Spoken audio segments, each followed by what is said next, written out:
You're a fully qualified scientist. You have an interest in the history of science, published work in the history of science.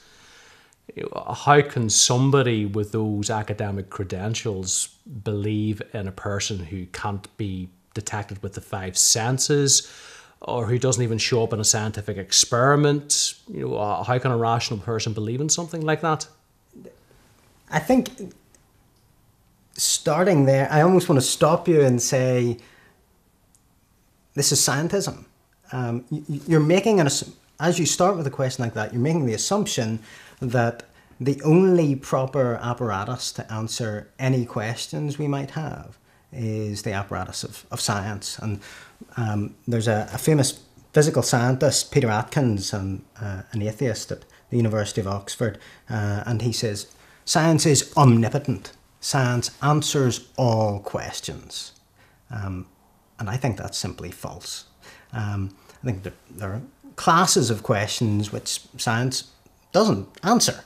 I'm not convinced it can make statements on ethics.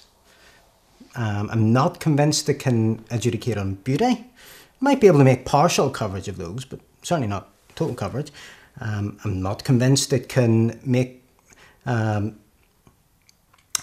statements on logic. Logic is just foundational. It's almost pre-science. And I'm not convinced it can make statements on some things which we all accept, but which we couldn't possibly prove. So ideas like we're not brains in vats, or, well, none of us believe we're brains in vats. Well, could you get a scientist to prove that for us, please? Or that the universe didn't pop into existence 5 minutes ago and we've got complete memories of it. Mm-hmm.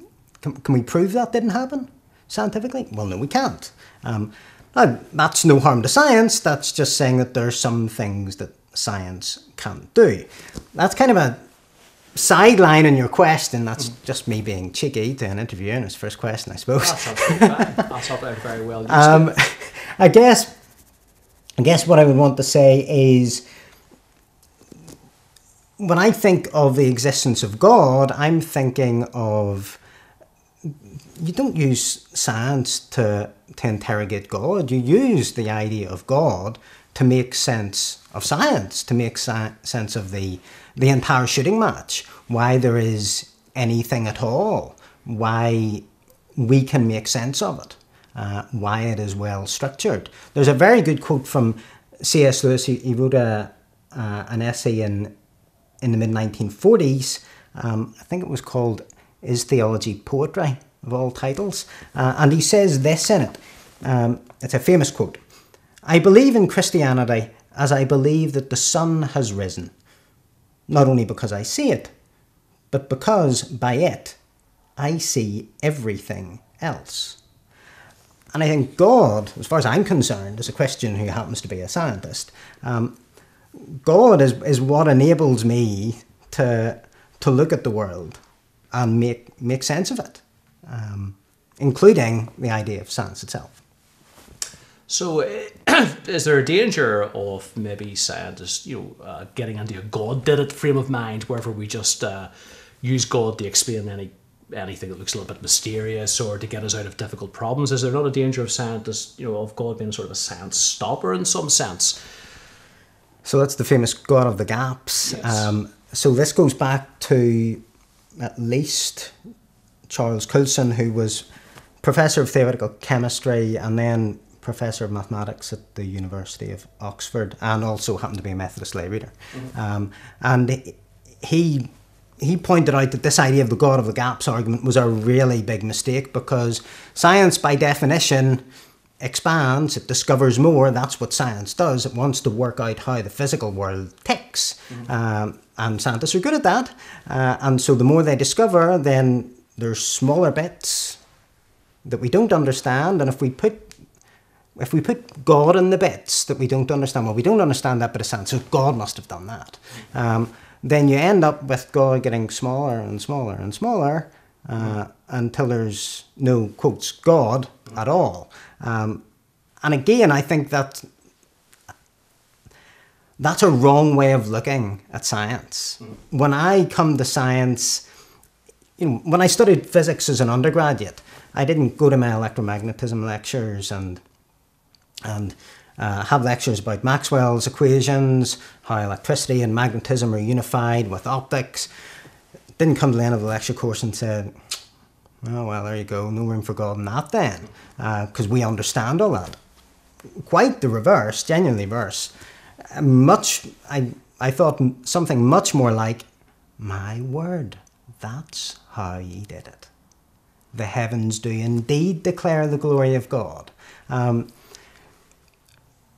Science giving us the mechanism doesn't make God, quote, smaller. In my world, it just makes God more wonderful. When we can understand how the Creator did these things, whether it be electromagnetism, quantum mechanics, or cosmology.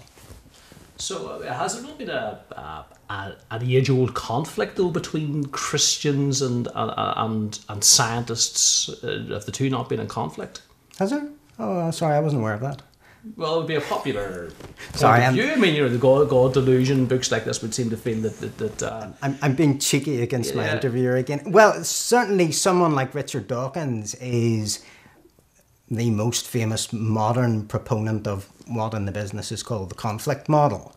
And it's awfully convenient to set up this warfare between science and religion and say, well, there can only be one winner, and look at all the great things science has done for us. And, if you're a scientist, it's almost as if the default position is, if you're a scientist, you must be an atheist. On one level, I just don't get that. And certainly in terms of the history of science and religion, the idea that there has been this warfare, that the Christian church has always been opposed to science, and science has always been chipping away at the authority base of Christendom, is bluntly just plain false. I mean, obviously, history's always interesting and never simple. When we get single dominant narratives to describe large bits of history, then I tend to be very suspicious. So I think that in the past there have been individual theologians or individual groupings within the church, broadly termed, which have had problems with some aspects of science or individual scientists, or indeed there have been individual scientists who have been antagonistic towards religion. But I'm not convinced that it's certainly not the only model, and I'm certainly not convinced it's the dominant model. All you have to do is, if that were the case, then you wouldn't find any scientists who were Christians, would you? And do we have Christians who are scientists in history? Well, so my own area of interest in terms of the history of science broadly falls within the 19th century, and 19th century physics. And the three biggest names in British 19th century physics, and that means among the three biggest names in 19th century physics, full stop, are Lord Kelvin, who was born in Belfast, James Clerk Maxwell, who was a Scot, and now considered to be one of the greatest physicists of all time. He's ranked with Newton and Einstein. And George Gabriel Stokes, who's actually another Irishman, were all Christians. They didn't have a problem. And they were all very upfront about their Christianity. It isn't for nothing that when James Clerk Maxwell was elected to the first Cavendish chair at the University of Cambridge and spent a heck of a lot of his time on site building the Cavendish laboratory, that he had a quote from the Psalms in Latin put above the door. It's because he reckoned that what he was doing was revealing God's works and God's glory in nature. So just to finish, what reasons would you give for believing in God? If an atheist were to ask you to simply summarise why you believed in God, do you have an answer? I think there are multiple takes on this. I'm a quite simple person, so I like to give simple answers. And I would sum it up in 3 words. There are laws. And more than 3 words. There are laws, and therefore I expect a lawgiver. Right. And so the first set of, and I would talk about laws in two senses. The first set are the laws of nature. So in my world, the laws of physics. Now, the laws of physics are remarkably elegant. One of the things in terms of 20th century physics is that physicists bluntly go looking for beautiful mathematics to describe the physical world. And in fact, if the mathematics isn't beautiful, isn't elegant, then they have been known to reject it out of court. Right. So we've got the laws of nature are described very elegantly. And bottom up, they describe the huge physical structure that we're in and all the complexity of anything from an atom up to a supercluster. And I find myself wondering, so what, we just got lucky? Where did these laws come from? It's not just enough to say, well, we're in the universe, laws are just brute facts. I genuinely am not happy with that. But there's a second class of laws, and that's called the moral law. Now, the moral law is different from the laws of physics. So golf balls and cricket balls don't have any choice when it comes to the laws of physics. Okay, they gotta follow the rules. When it comes to morality, we're in a different position because we can disobey the laws of morality. And far be it from me to quote C.S. Lewis again, but in one of Lewis's most famous books, Mere Christianity, he starts the book, and the book was actually initially broadcast talks during the war, by asking people to imagine overhearing people having an argument. So let that person sit down, they were there first. Or give me a piece of your apple, I give you a piece of mine. He says the interesting thing when you overhear those conversations, is underneath those disagreements is an idea of fairness, an idea of oughtness. Certain things are morally right, and certain things are not. And Lewis famously says, and I believe people did write into the BBC when he used this on air, he says, look, you don't come away from these arguments hearing somebody say, "To hell with your morals," right? What they do is they try to explain why they haven't obeyed the rule this time. There was some extenuating circumstance that made it okay.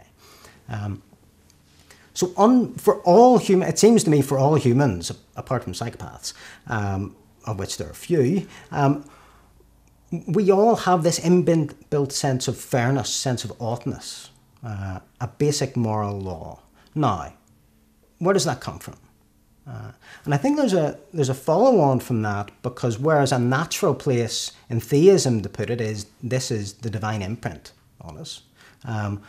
If we move to an atheist position, I think there's a real problem there. And I think in terms of our agreed ideas of ethical behaviours, and we do have them.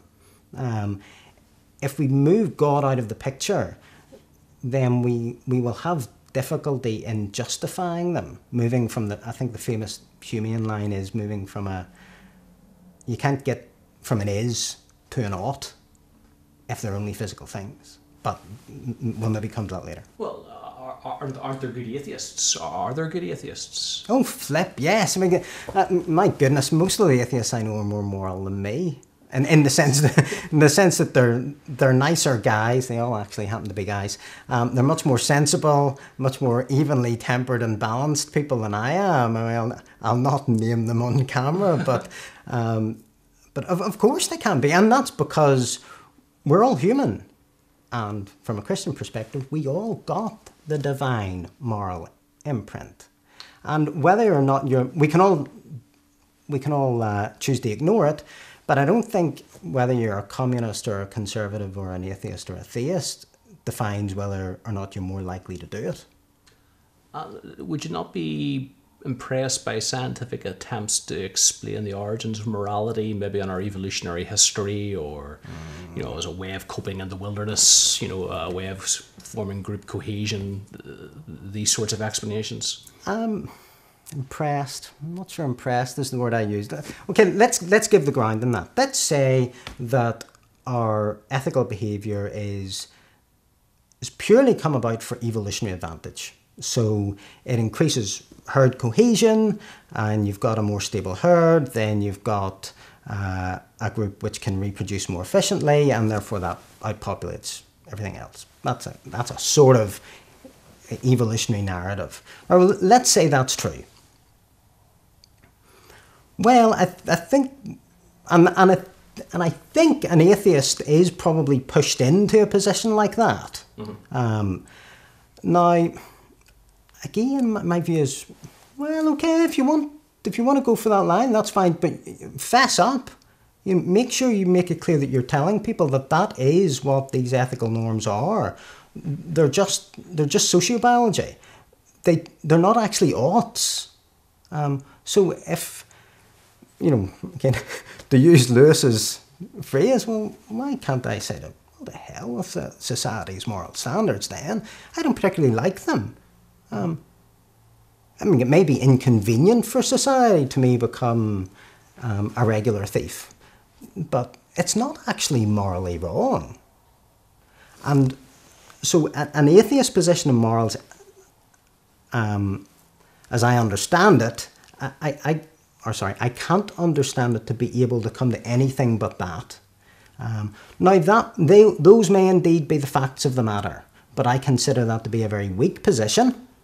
And I also think that it just doesn't chime with how we actually think. You push people in a corner and prod them, ultimately, they're really going to want to say, well, no, actually, certain things just are wrong.